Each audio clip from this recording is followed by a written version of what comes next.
단전호흡이란 단전으로 하는 호흡을 말합니다. 그런데 복식 호흡을 하면서 그것을 단전호흡이라고 하는 사람들이 많습니다.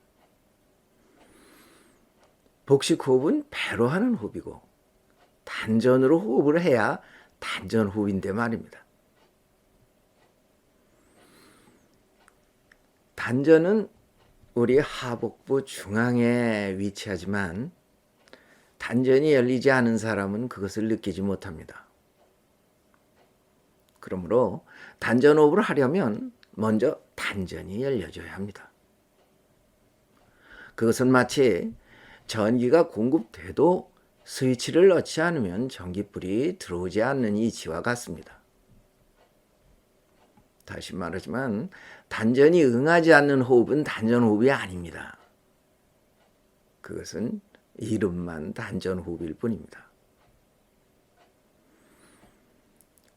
단전에는 우리가 세상에 올 때 받고 나오는 기운, 즉 선천지기가 모여 있습니다. 바로 생명유지의 미천이죠. 그러므로 단전은 생명의 중심이라고도 할 수 있습니다. 엄마 뱃속에 있을 때는 단전을 사용해서 살았지만 폐호흡이 시작되면서 쓰지 않게 된 것이 단전입니다.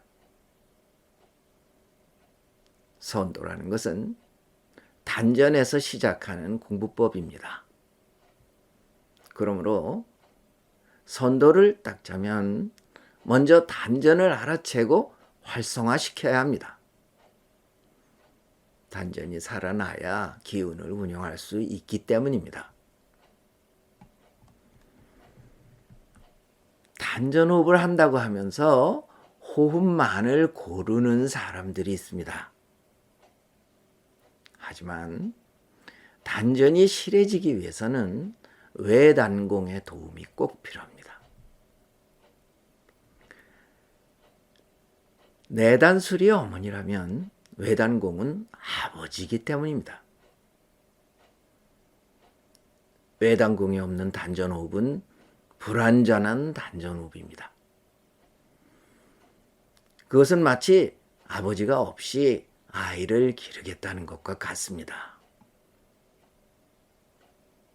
우리는 외기를 끌어들이기 위해서 외단공을 합니다.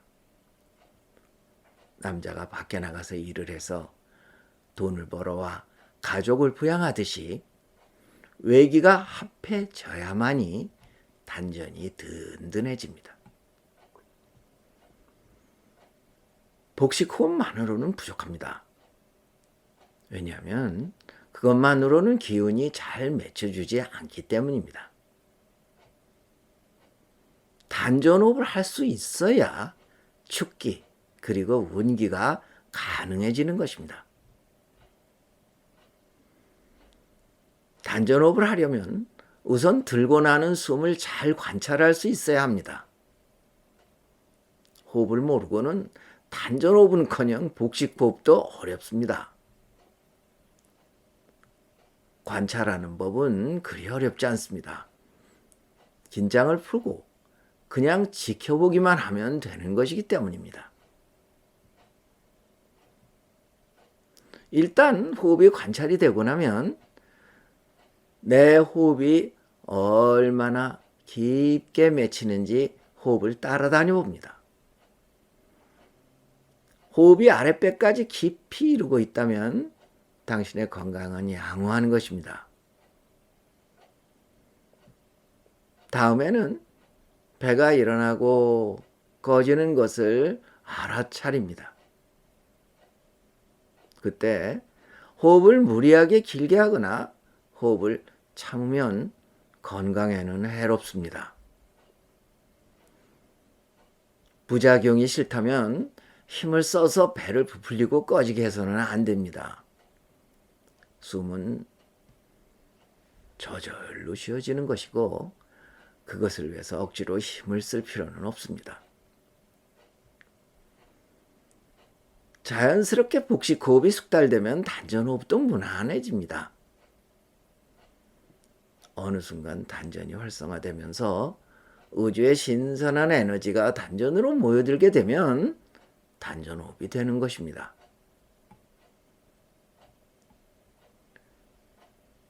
외단공의 힘으로 단전을 알아채고 활성화해야 된다고 말씀드렸었습니다.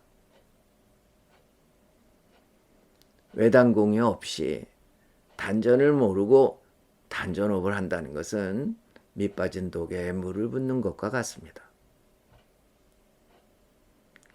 단전은 에너지를 길러주는 밭과 같습니다. 농사를 지을 때 물을 주어가며 정성으로 가꾸듯이 단전도 정성을 쏟아야 됩니다. 단전호흡이 되면 쓸데없는 근심 걱정을 하지 않게 됩니다. 외롭거나 우울하거나 헛개비 같은 잡생각들에 시달리지 않게도 됩니다. 만성병이 사라지고 면역력이 크게 증강됩니다.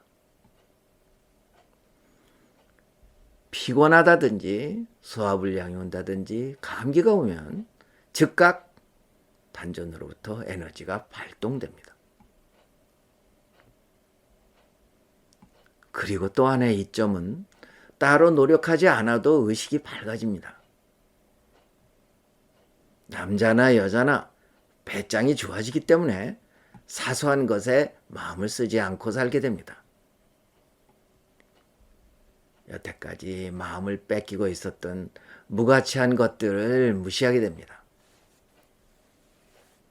미신에 관심을 끊게 되고 맹신에서 벗어납니다. 그렇게 되고 나면 마음자리에 오로지 본성만 남습니다. 선도에서는 그것을 밝아졌다고 하고 불도에서는 그것을 견성 혹은 깨달음이라고 합니다.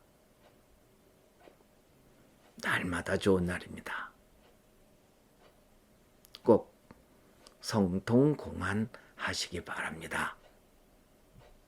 지금까지 민정함이었습니다.